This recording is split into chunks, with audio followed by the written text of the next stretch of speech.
Bienvenue dans notre podcast Isadora BC, le podcast où une comédienne et un poète partagent une tasse de café. La comédienne, c'est Clarence Massiani. Bonjour. Bonjour Clarence. Et le poète, forcément, c'est moi, Régis. Voilà. Bonjour Régis. Alors, aujourd'hui, on va parler d'histoire, de raconter des histoires, donner du sens, expliquer les choses, comment l'humain l'a toujours fait depuis la nuit des temps. Et la première question, c'est qui sommes-nous, d'où venons-nous, c'était les grandes questions philosophiques. Et de tout temps, l'homme a essayé de donner du sens à cette création qui était la sienne. D'où est-ce que nous venons? Alors, on a forcément raconté des tas d'histoires. Et on va très très loin. Là, l'idée, c'est qu'on va aller en Inde. On va parler de cosmogonie, c'est-à-dire comment est-ce que ce monde a vu le jour, comment est-il né. Et c'est un livre que j'aime beaucoup, un livre de Jean Varenne qui s'appelle Cosmogonie védique, donc on est vraiment dans l'hindouisme avec des tas d'histoires incroyables sur le début du monde. Et je vais commencer. Alors c'est différents textes évidemment qui font un grand corpus dans le Rig Veda, mais on va commencer par celui-ci.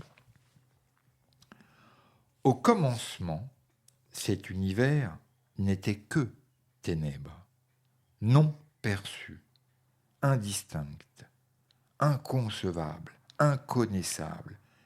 Il était, pour ainsi dire, endormi totalement. Alors, le Seigneur, existant par lui-même, quoique lui-même, non manifesté, manifesta cet univers, à commencer par les grands éléments, mettant en jeu son énergie créatrice. Il apparut, dissipant les ténèbres. Lui, qui ne peut être saisi que par une intuition au-delà des sens, parce qu'il est subtil, non manifesté, éternel. Lui, l'inconcevable, qui rassemble en lui-même tous les éléments constitutifs de l'univers, il resplendit au commencement, grâce à sa propre lumière. Voilà. On va passer à un autre texte, un autre type de texte. Voilà. Là, je commence là. Ouais, voilà, tu commences. Donc, c'est les strophes à chaque fois. Tu en lis quelques-unes pour donner un petit peu une idée, une ambiance. Tel un charpentier concevant son ouvrage, j'ai mûri mon inspiration, prêt à m'élancer comme le coursier bien entraîné qui va gagner le prix. M'attaquant impétueusement au cher mystère si loin de nous, je désire, moi qui suis sage, que les autres poètes les contemplent aussi, tous ensemble. Adresse-toi donc aux puissantes générations des poètes qui t'ont précédé, d'un esprit ferme en gens habiles, vous avez charpenté le ciel. Ils te répondront, ces impulsions qui croissent en toi, les voici qui viennent à toi comme il est normal, gagnées par ton esprit.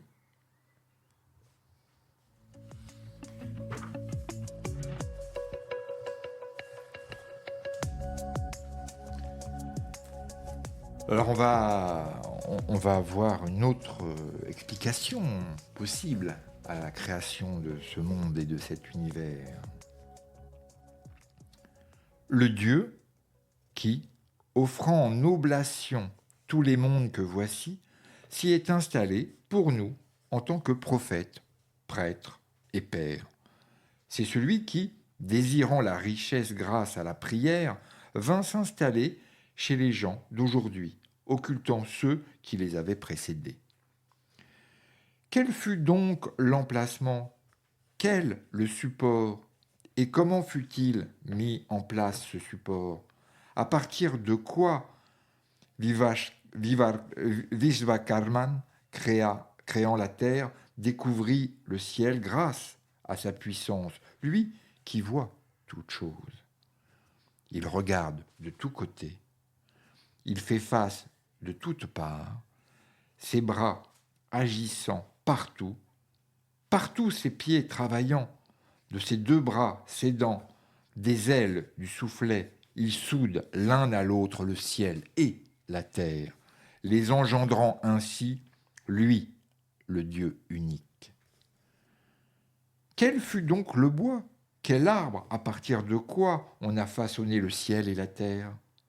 Vous, qui êtes capable de réflexion, demandez-vous, en y réfléchissant, ce qu'était l'emplacement de Vishvakarman lorsqu'il instituait les mondes. Voilà. Nous poursuivons, Clarence, avec un autre petit texte, donc une autre explication de la création du monde.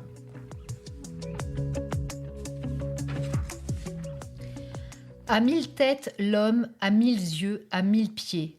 Après avoir couvert la terre de tous côtés, il l'a dépassée encore de 10 doigts. L'homme, certes, est cet univers tout entier, ce qui fut et ce qui sera. Il est le maître aussi de l'immortalité qu'il dépasse grâce à la nourriture qu'il reçoit. Si grande soit sa mesure, il est davantage encore l'homme. Tout ce qui existe forme un quartier de lui. Le domaine immortel, là-haut dans le ciel, forme les 3 autres quartiers. C'est qu'il est monté là-haut avec 3 quartiers, cependant que le 4e reprenait naissance ici-bas. À partir de celui-ci, il s'est répandu en tous sens vers ceux qui mangent et ceux qui ne mangent pas.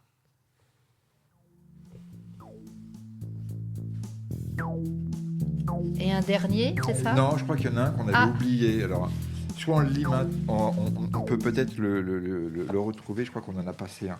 On est passé vite, donc ça, on a lu ça, voilà, et je crois que c'est celui-ci qu'on n'a pas occulté. Lu. Voilà, occulté, voilà, exactement. C'est ça. Tu veux le lire? Tu veux que je le lise? Eh bien, je peux le lire et puis tu termines avec le dernier. Avec le dernier. Voilà. Alors on y va. Donc on relit une nouvelle explication de la création du monde. Le Dieu qui, dès sa naissance, fut le premier par la pensée, le Dieu qui domina les autres, Dieu de son intelligence, le Dieu dont les 2 masses cosmiques ont craint la fougue tant est grande sa force héroïque, ce Dieu-là, homme, c'est Indra. Le Dieu qui affermit la terre vacillante, apaisa les montagnes agitées, fit plus vaste l'espace médian et étaya le ciel, ce Dieu-là, homme, c'est Indra. Le Dieu qui fit couler les 7 rivières après avoir tué le dragon, le Dieu qui fit sortir les vaches après avoir ouvert la caverne de Vala, le Dieu qui engendra Ani entre les 2 pierres et qui dans les batailles a remporté le prix, ce Dieu-là, homme, c'est Indra. Le Dieu par qui tout ce qui existe a été mis en branle, le Dieu qui a abaissé et relégué la race des Dasa, qui, tel un joueur heureux raflant une fortune, a pris les richesses de l'ennemi, ce Dieu-là, homme, c'est Indra.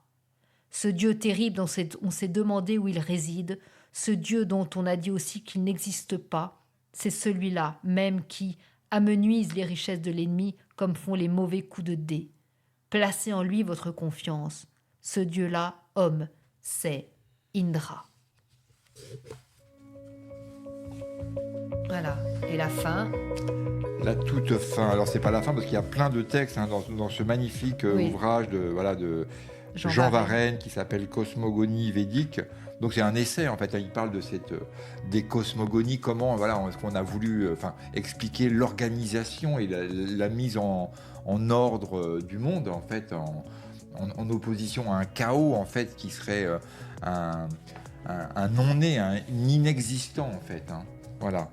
Et on va lire donc, c'est un extrait du Satapatha Brahmana. Voilà, c'est parti. Au commencement, il n'y avait que le non-être. À ce propos, on a demandé qu'était-ce donc que ce non-être? La réponse est au commencement, certes, les prophètes étaient le non-être. Et si l'on demande, mais qui sont ces prophètes? Il faut répondre, les prophètes, ce sont les souffles en vérité.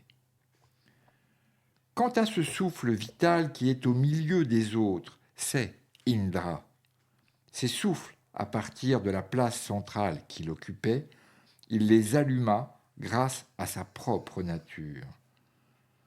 Et puisqu'il les avait allumés, il est l'allumeur. Mais cet allumeur, on l'appelle d'un nom occulte.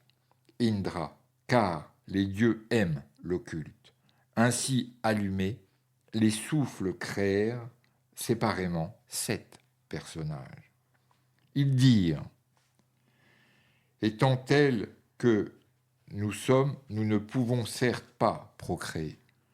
De ces 7 personnages que nous sommes, faisons un seul.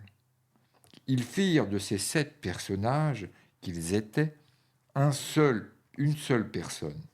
Ils en tassèrent 2 au-dessus du nombril, 2 autres en dessous du nombril, un d'un côté, un autre de l'autre, et le dernier fut le point d'appui de l'ensemble.